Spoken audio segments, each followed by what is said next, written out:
देखा आपने, बताने की तो जरूरत नहीं है, फिर भी है एक भव्य राम मंदिर और एक है वो जगह जहां बाबरी मस्जिद बननी है।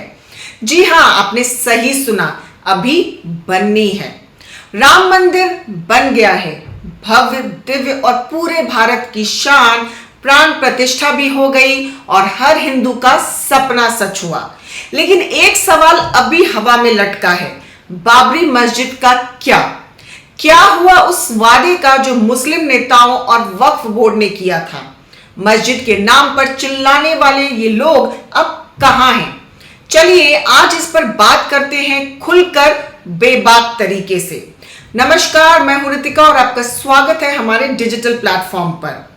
उत्तर प्रदेश के अयोध्या में मस्जिद की जगह राम जन्मभूमि के दावे को लेकर लंबी अदालती लड़ाई के बाद 5 अगस्त 2020 को सुप्रीम कोर्ट ने मामले में आखिरी फैसला दे दिया। कोर्ट के फैसले में विवादित जमीन हिंदू पक्ष को दे दी गई और मुस्लिम पक्ष को 5 एकड़ की जमीन अयोध्या से 5 किलोमीटर दूर स्थित धन्नीपुर गांव में मस्जिद बनाने के लिए दी गई। साथ ही जन्मभूमि स्थल पर मंदिर बनाने का आदेश भी कोर्ट ने दे दिया। इसके बाद राम मंदिर का काम शुरू हुआ, आधा काम पूरा भी हो गया, यहां तक कि मंदिर में भगवान राम की प्राण प्रतिष्ठा भी हो गई। लेकिन धन्नीपुर में मस्जिद की नींव भी अभी तक नहीं रखी गई है। मस्जिद बनाने का जिम्मा सुन्नी वक्फ बोर्ड के पास है, जिसने धन्नीपुर में मस्जिद के साथ साथ एक अत्याधुनिक कैंसर अस्पताल का प्रस्ताव भी तैयार किया। इसके अलावा इसी परिसर में प्रथम स्वाधीनता संग्राम की यादों को संजोने के लिए एक संग्रहालय की भी बनाए जाने का फैसला किया गया। संग्रहालय का नाम प्रथम स्वतंत्रता संग्राम के नायक और फैजाबाद के रहने वाले मौलवी अहमद उल्ला शाह के नाम पर रखे जाने का प्रस्ताव है। राम मंदिर की नींव रखने से लेकर इसके निर्माण तक हर एक ईंट, हर एक दान हिंदू समाज के विश्वास का प्रतीक है।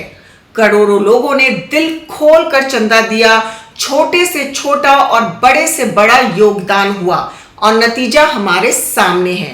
लेकिन मुस्लिम समुदाय के नेता और वक्फ बोर्ड सिर्फ ख्वाब दिखा रहे हैं। मस्जिद का तो नाम है, लेकिन नक्शा और प्लान से आगे बात क्यों नहीं बढ़ी?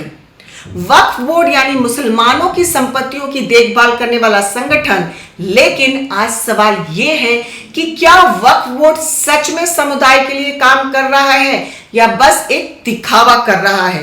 करोड़ों की संपत्तियां इनके पास हैं, फिर मस्जिद बनाने के लिए पैसे क्यों नहीं आते? या ये नेता सिर्फ अपनी कुर्सी बचाने में लगे हुए हैं? बजाय कि कैसे मस्जिद बनाया जाए, ये कहा गया कि केंद्र सरकार और राज्य सरकार ने पैसा दिया मंदिर बनाने के लिए, जिसका जवाब मुख्यमंत्री योगी आदित्यनाथ ने अपने अंदाज में दिया। आप खुद सुनिए। अयोध्या में भगवान राम के मंदिर निर्माण के लिए हर भारतीय का योगदान है और आज भगवान राम का भव्य मंदिर का निर्माण अयोध्या में बन रहा है।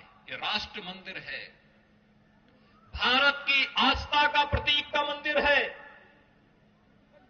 ये मंदिर इस बात का द्योतक होगा कि कोई हमारी आस्था के साथ किन्हीं कठिन परिस्थितियों भले ही हमारी आस्था पर कुठाराघात करने का प्रयास करेगा, लेकिन हम सनातनी हैं, अपनी आस्था का सम्मान करना भी जानते हैं और उसकी पुनर्स्थापना करना भी जानते हैं। दोस्तों, मुस्लिम नेताओं ने सालों तक मस्जिद के नाम पर सियासत की, बड़े बड़े वादे किए, अदालत तक लड़ाई लड़ी, लेकिन जब जमीन मिली तो मस्जिद के लिए फंडिंग कहां से आएगी, इसकी बात ही नहीं हुई।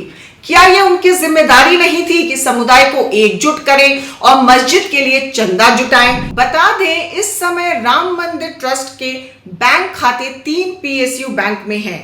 इसमें bank of Baroda, state bank of India और पंजाब नेशनल बैंक का नाम शामिल है। इकोनॉमिक टाइम्स की खबर के मुताबिक मंदिर ट्रस्ट की तरफ से कुछ समय पहले जानकारी शेयर की गई थी, जिसमें बताया गया था कि मार्च 2023 के आखिर तक बैंक की कुल जमा लगभग 3000 करोड़ रुपए थी।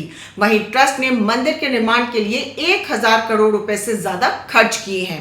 इतना ही नहीं, श्रद्धालुओं ने सोना, चांदी, हीरे, मोती दान किए। और इधर बाबरी मस्जिद विध्वंस की 32वीं वर्षगांठ के मद्देनजर शुक्रवार को उत्तर प्रदेश के अयोध्या में सुरक्षा बढ़ा दी गई। शहर में कानून व्यवस्था सुनिश्चित करने के लिए पुलिस कर्मियों, आतंकवाद निरोधी दस्ते ATS के कमांडो को तैनात किया गया है। और ऐसा लगता है कि मंदिर और मस्जिद मसले पर सियासत अभी खत्म नहीं हुई है।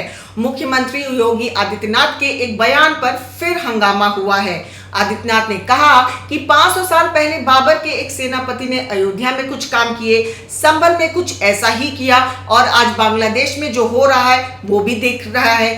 तीनों की प्रकृति और DNA एक ही है। सीएम के इस मामले को लेकर समाजवादी पार्टी ने भी आपत्ति जताई थी। इस बयान पर रिएक्शन देते हुए समाजवादी पार्टी चीफ अखिलेश यादव ने कहा था कि योगी आदित्यनाथ को पहले अपना DNA टेस्ट कराना चाहिए। AIMIM चीफ असदुद्दीन ओवैसी ने योगी के इस बयान पर अपनी नाराजगी जताई, जैसे राम मंदिर के लिए हिंदू समाज ने किया। राम मंदिर के लिए तो चाय बेचने वाले से लेकर बड़े उद्योगपतियों ने दान दिया।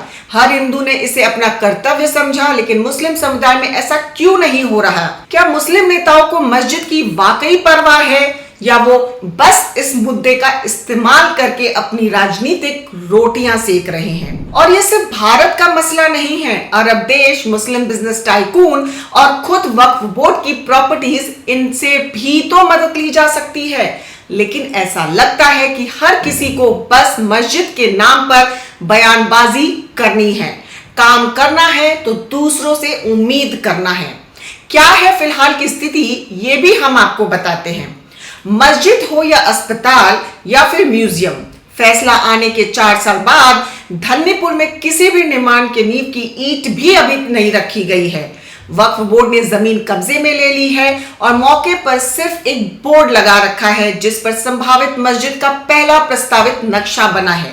हालांकि इस नक्शे की जगह पर एक दूसरा नक्शा भी बनाया गया और कहा गया कि इसी के आधार पर मस्जिद कॉम्प्लेक्स का निर्माण किया जाएगा। सुप्रीम कोर्ट से फैसला आने के बाद सुन्नी वक्फ बोर्ड को मस्जिद बनाने के लिए धन्नीपुर में जगह दे दी गई थी। इसके बाद एक इंडो इस्लामिक कल्चरल फाउंडेशन नाम से एक ट्रस्ट भी बनाया गया। जुफर फारूकी को इस ट्रस्ट का अध्यक्ष नियुक्त किया गया। फारूकी ने बताया कि धन्नीपुर में मस्जिद बनाने के लिए 100 करोड़ रुपए की जरूरत होगी। प्रस्ताव के मुताबिक पूरे कॉम्प्लेक्स के निर्माण में 500 करोड़ लगेंगे, लेकिन ट्रस्ट के पास अभी फंड की कमी है। इस वजह से निर्माण का काम शुरू नहीं हो पाया है। और असली सवाल तो ये है कि आम मुसलमानों को मस्जिद चाहिए या नहीं। अगर चाहिए तो उन्हें इन नेताओं से पूछना चाहिए, हमारी भावनाओं का इस्तेमाल बंद करो और कुछ ठोस काम करो, या फिर अपनी जिम्मेदारी खुद उठाएं और अपने पैसे से इसे बनाएं। सोचिए दोस्तों, अगर वक्फ बोर्ड और नेता ईमानदार होते तो क्या आज मस्जिद खड़ी नहीं होती? क्या हर बार सिर्फ वादे किए जाते हैं? क्या ये मुद्दा सिर्फ वोट बैंक की राजनीति तक सीमित है? और अगर मुस्लिम समुदाय जागरूक नहीं हुआ तो क्या ये धोखा यूं ही चलता रहेगा?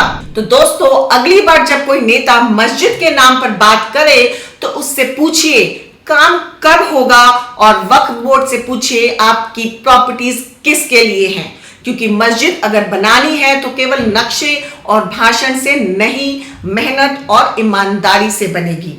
अगर आपको ये वीडियो पसंद आई हो तो बने रहिए हमारे साथ, क्योंकि खबर के हर चौराहे पर पोस्टमैन मिलेगा आपको सत्य के संदेश के साथ। जय हिंद, जय भारत।